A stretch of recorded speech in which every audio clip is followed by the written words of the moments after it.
I have a confession to make, and that is that sometimes I make really terrible sounding mixes from really great tunes. And case in point, I recorded some demos on the old Korg M1 back in 1988. Yes, I'm that old.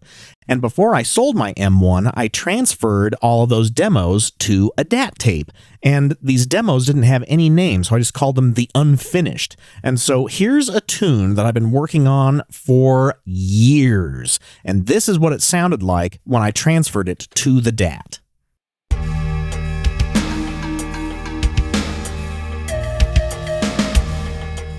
Now, anyone that owned an M1, you're going to instantly recognize those drums and that pan flute and the drenching of reverb that all of those sounds had on them.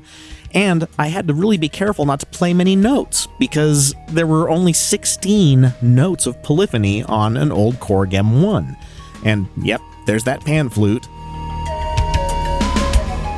But I loved this tune so much, mainly because of that metallic drone in the background.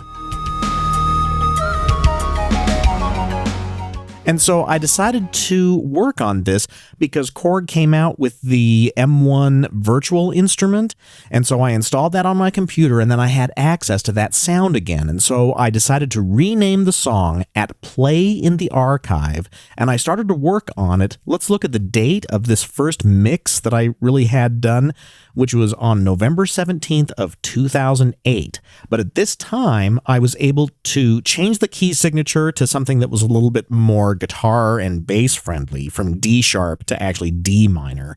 And then I started to replace some of those synthetic instruments with real instruments, like real bass guitar and Taurus pedals and so forth. And so I started to get a mix that started to sound good.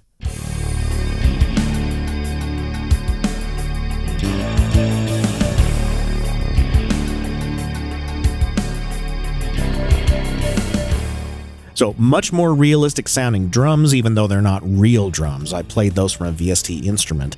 But I've got real bass guitar and Taurus pedals, and I added some other synths from the Korg Wave Station. And instead of the pan flute playing the melody, I decided to play it on real theremin.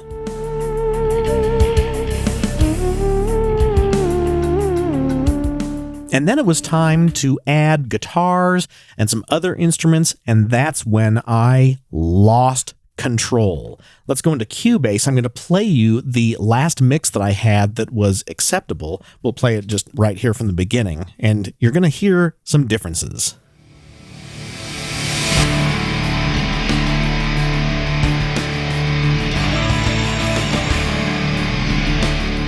And so in this version, I added a lot of guitars from my favorite guitar player friend, Kent Ridding.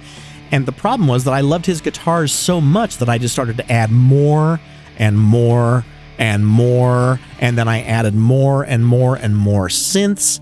I just had way too much stuff going on, and if you listen to it now, you can hardly hear the theremin and you can hardly hear the drums.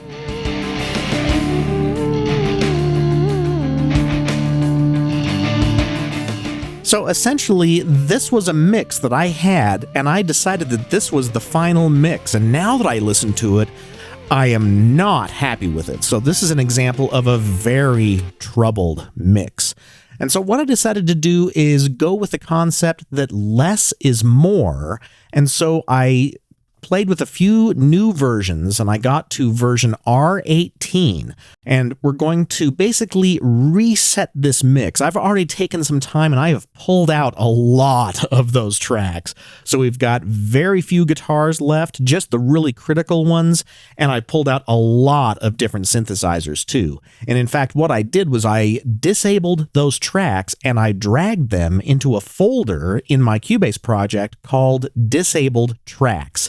And if I scroll down here in my track list, you can see that I've put those right here at the bottom of my list. So here are all the tracks that I pulled out of this project. And if I open that folder, you can see that I have them all disabled. They're still part of the project so that I can turn them on and off later if I want to use them, but they're disabled. And you can disable a track by right or control clicking on a track and choosing Disable Track, or in this case, Enable Track to re-enable it. But I'm going to leave leave all of these disabled. And now let's listen to where we're going to start, sort of. And let's just play, and you can hear a little different mix now.